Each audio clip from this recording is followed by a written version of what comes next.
so it's 2 p.m. on like a random Sunday. I'm in the mall. My folks are like off shopping, so I'm just like chilling in the bookstore, right? And I see a few rows down a girl. She's got like sandy blonde hair and she looks to be around my age, like 16, 17, right? And I'm thinking in my head, okay, this is it, Tondo. Your first ever cold approach. I've watched all the videos, the YouTube tutorials on how to go about it, what to say. I've scrolled the Reddit forums and countless pages talking about here's how to do it, here's how to not be creepy. I can do it. It is time. It is time. So I like casually walk around a bit, you know, I don't want to be like going straight towards her, like speed running, because that would be super weird. So I'm like casually walking around, you know, checking out some books, gazing at her every now and then to make sure she's not leaving. And then I close the distance on the final row where she is. And I'm like, I'm a good distance. I don't like, you know, invade her personal space. I'm like kind of the distance between you and me right now. And I say the first thing that comes to my mind, which is, hey, I'm Tondo. What are you doing? And I got like a nice casual smile going. It was, not gonna lie, it was a pretty good first attempt, right? So she is like slightly startled because like she's a total stranger to me. And then she starts smiling, right? She's like, oh, hey, I'm just looking at some books because I'm trying to get into reading more. From there, we get into like a 4 or 5 minute convo just about how she's always been more addicted to like TikTok and scrolling Instagram, and she wants to get back into reading because she used to be like this avid book fan and started geeking out about like Harry Potter and Percy Jackson because, you know, they are go-to book series. And from there, you know, we're like having fun back and forth and it's going good, right? But I need to stop beating on the bush because I did not come up to her just to have a conversation about books. I want to get her number. So I literally just say that, hey, I'm gonna leave. Let me get your number. Now, I didn't point, you know, you get the point. So she pauses for a second. And then she's like, yeah, sure. Takes out her phone, starts typing it in. No, I think she typed it into my phone, yeah. Now, I'm gonna be completely honest. I did not, in my wildest dreams, think I would get this far, right? So I'm just kind of like standing there as he's typing it in like is this a prank? Like, is something supposed to be going wrong here or what? And I like start yapping for no reason just to fill up time. I'm like, oh, you know, if this is a fake number, I'm still gonna count this as a W. But she's like giggles, and then I take my phone back and I'm like, all right, I'll see you, bye-bye. Quickly turn around and walk out of that bookstore.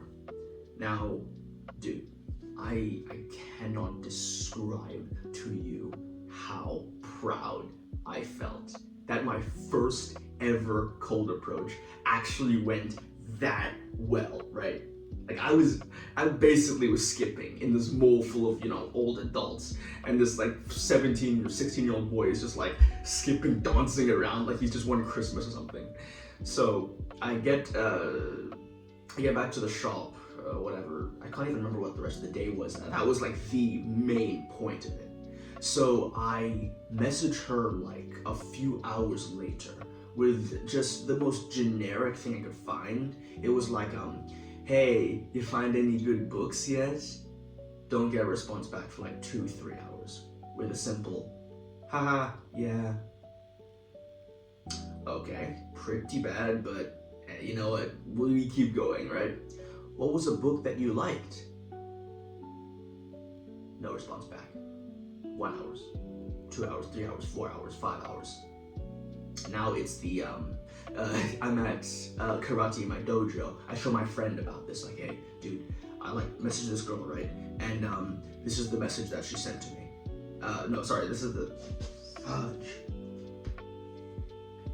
So I'm at karate now, and I show my friend my phone, and I'm saying, dude, this is the message I sent to her. She has not responded. What do I do?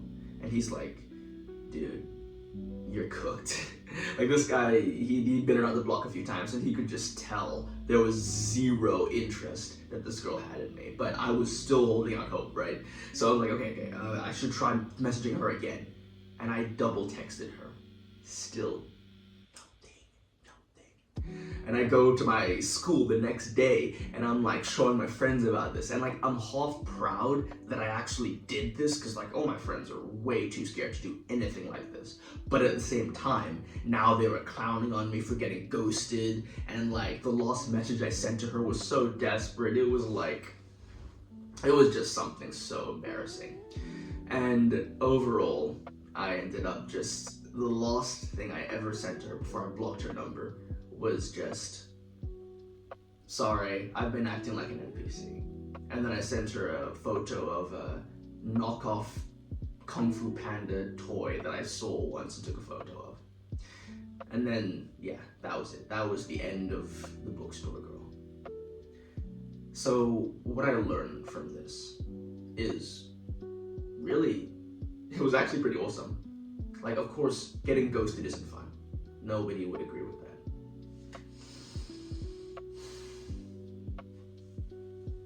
But what did I learn from this, right? Because there were a lot of super valuable lessons that I could not have learned simply by watching my 50th How to Cold Approach Girls YouTube video.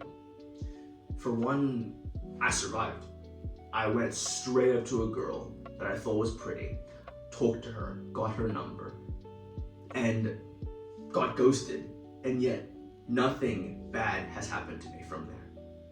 There's this idea online that like women are gonna ruin your life, that like speaking to that pretty girl, she could end up like laughing at you behind your back.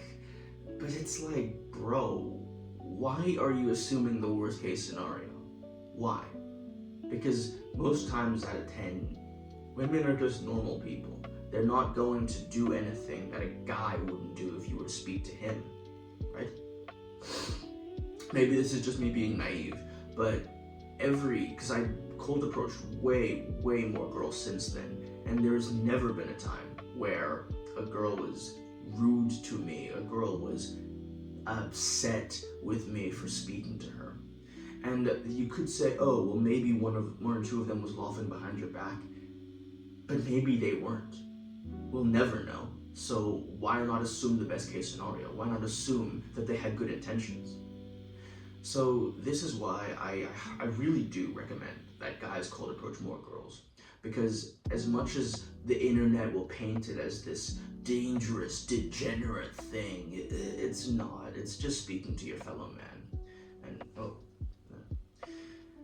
And if you can't speak to your fellow man or woman, then you really won't do well in social life. Because if you can speak, I feel like the cheat code of being good in any environment of people is being able to go up to anybody you find interesting and speaking to them, right?